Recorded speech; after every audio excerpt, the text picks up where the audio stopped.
एक अनोखा रिश्ता। ऑफिस की कैंटीन में बैठकर दो लोग बातें कर रहे थे। अरे यार, ये क्या हो गया है अरुणा को? क्यों आजकल वो इतना एरोगेट व्यवहार करती है? पता नहीं क्या समझती है अपने आप को।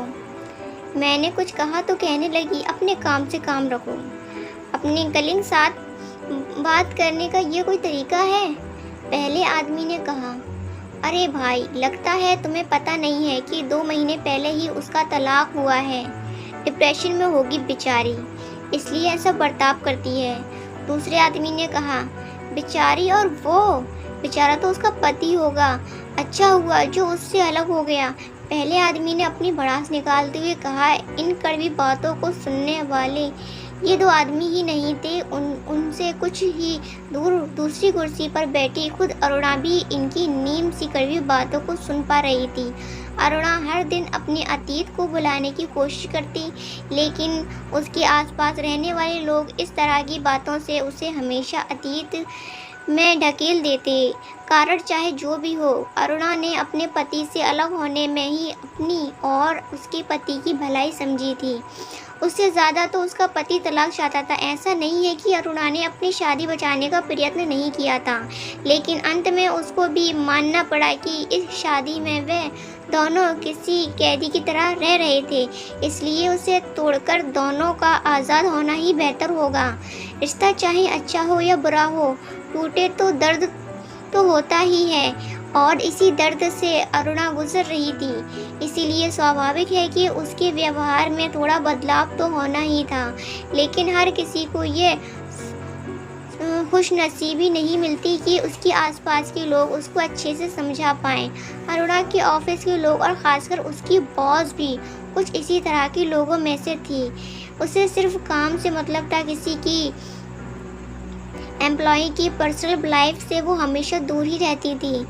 खराब मन और समय के चलते अरुणा उस तरह के परफॉर्मेंस नहीं कर पा रही थी जैसा वह पहले करती थी, और इससे उसके बॉस काफ़ी नाराज़ थी। उसी नाराज़गी के दर्शाने के लिए बॉस ने उसे अपने ऑफिस में बुलाया था। बॉस उसे दिखा रही थी कि कैसे उसका परफॉर्मेंस का ग्राफ पिछले 2 महीने के दौरान 40% से गिरा गया है। बीच में ही अरुणा के मोबाइल पर माँ का फ़ोन आता है। बॉस के ऑफिस में होने के कारण अरुणा उसे साइलेंट पर कर देती है और फ़ोन उठाती नहीं। अरुणा देख पाती है कि इस मोबाइल की वजह से बॉस का मूड ख़राब हो रहा है। अरुणा ने उससे अपनी तकलीफ़ बतानी चाहिए। मैडम, मेरी ज़िंदगी में कुछ। बॉस बीच में ही बोल पड़ी, हाँ हाँ, मुझे पता है तुम्हारा तलाक हुआ है, लेकिन तुम भी अच्छी तरह से जानती हो मुझे ये बिल्कुल पसंद नहीं है कि कोई अपनी पर्सनल लाइफ को प्रोफेशनल लाइफ में लेकर आए। बॉस अपनी बात पूरी कर पाए उससे पहले ही अरुणा का मोबाइल फिर से बजा, और इस बार शायद ज़रूरी काम हो सकता है सोचकर अरुणा ने फ़ोन रिसीव कर लिया। मैडम से एक्सक्यूज़ मी कहते हुए साइड में जाकर धीमी आवाज़ में माँ से कहने लगी, माँ, मैं बॉस के साथ मीटिंग में हूँ, 10 मिनट में आपको कॉल करती हूँ। तभी माँ दूसरी तरफ से बोली, मुश्किल से बोल पाई, मुझे सांस लेने में।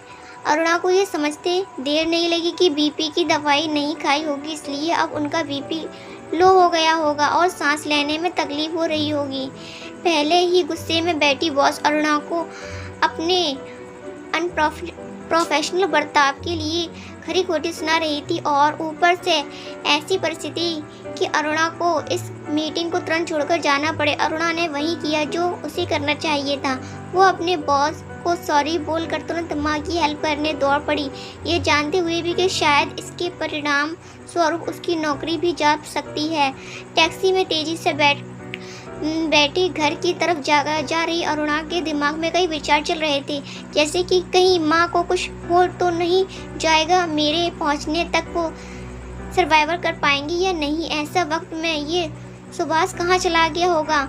वो सुभाष को 2-3 बार फ़ोन कर चुकी थी ताकि अगर वो नज़दीक हो तो माँ तक पहुँच पाए, उन्हें दवाई खिला सके, लेकिन वो फ़ोन नहीं उठा रहा था। फिर वो मन ही मन भगवान से माँ की सलामती के लिए प्रार्थना करने लगी।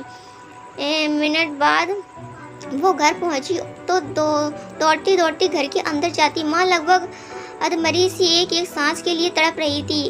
अर्चना उन्हें पानी की दवाई पिलाती है और बेड पर आराम से लिटाती है और उनके पास बैठकर उनके हाथ और पैर दबाती है, जिससे उन्हें थोड़ा आराम मिले। आधा घंटा बीतने के बाद माँ को अब अच्छा महसूस होने लगता है। माँ अरुणा की ओर एकटक देख रही थी, उनकी आंखों में आंसू थे। अरुणा ने उनके आंसू पोंछती हुई और उन्हें रोने के लिए मना किया।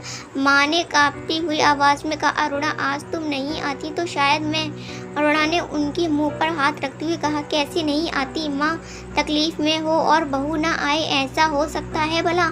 अरुणा तुम बिल्कुल नहीं बदली, तुम अभी भी वैसी हो, पहले जैसी। मैं सोचती थी तलाक के बाद सब बदल जाएगा। माँ ने अपने मन की बात अरुणा को बताई। अरुणा ने कहा, मैं बदल जाऊंगी ऐसा कभी मत सोचना माँ, क्योंकि मेरा तलाक आपके बेटे से हुआ है, आपसे नहीं।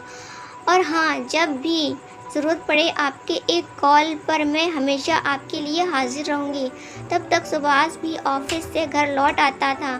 माँ को बेड पर और साथ में अरुणा को देख सुभाष जल्दी से दौड़कर उनके पास आया। माँ को क्या हुआ उसके बारे में पूछने लगा। अरुणा ने सारी बात सुभाष को बताई और माँ को खाना खिलाकर दवाई देने के लिए कहा।